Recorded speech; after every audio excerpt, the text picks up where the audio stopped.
Welcome to Econ 102, where economist Noah Smith and I make sense of what's happening in the news, technology, business, and beyond through the lens of economics. Let's jump right in. Jackson asks, how does the new Axis compare to the old Axis? They're much more formidable because the old Axis was a couple of medium-sized countries, right? They were medium-sized countries that were quite good at war and started out with large militaries and were very aggressive. And they made some headway. But ultimately, when the United States and the Soviet Union both got involved against them, it was done. It was over, right? End of 1941, the war was over. Like it was all over, but for the fighting and dying, right?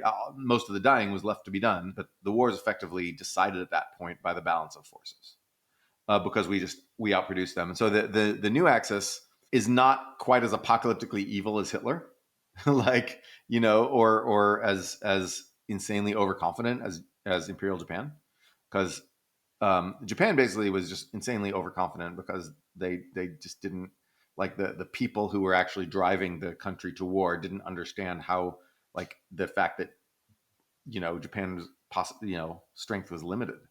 But Hitler was just nuts. He was just going to keep on trying to conquer until like the whole world burned. So like the new Axis is not that scary. Russia's not actually that scary. They are a threat to Europe because Europe is like moribund. Europe is desiccated. I just want to use these long words to describe how crappy Europe is right now. Yeah, it's moribund and desiccated. It's Germany is just still in the politics of the 2000s. Like they're still like, oh, should we cancel our nuclear plants? Like I think Germany is starting to wake up, but I think that the people in power now are sort of NPR libs of Germany who just don't know what's going on. And so they need to go, but they can't go till 2025. So that's a big problem. Fortunately, France is a little more dynamic.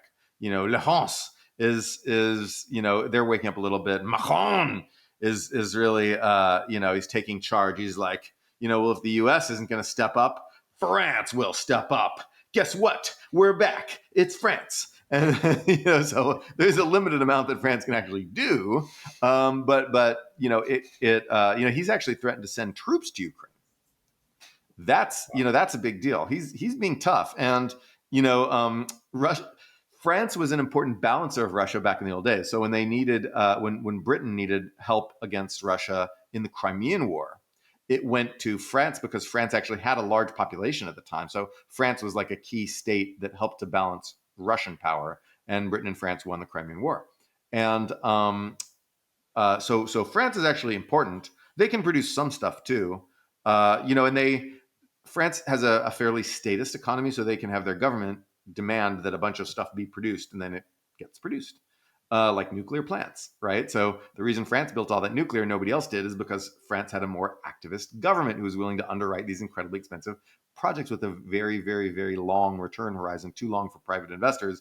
But France, our plans are measured in centuries, says France. And so then they now they have all this nuclear power nobody else does. Guess what? France wins. So France is important, and France is sort of waking up.